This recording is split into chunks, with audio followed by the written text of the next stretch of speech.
Junie and the Honest Heart. A short moral story. Junie was a cheerful little girl who loved drawing.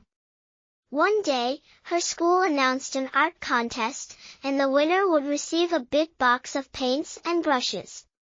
Junie was excited and worked hard on her drawing of a rainbow over her village. The day before the contest, she accidentally spilled juice on her picture. It was ruined. She felt like crying. At school the next day, Junie saw another drawing on the bench, a perfect one, just like hers. No one was around. She could have turned it in as her own. But Junie shook her head.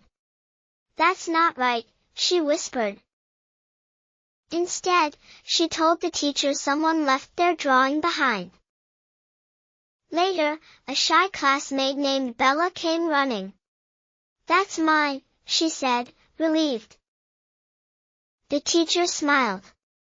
"Thank you, Junie. You didn't win the contest, but you won something more important, everyone's respect."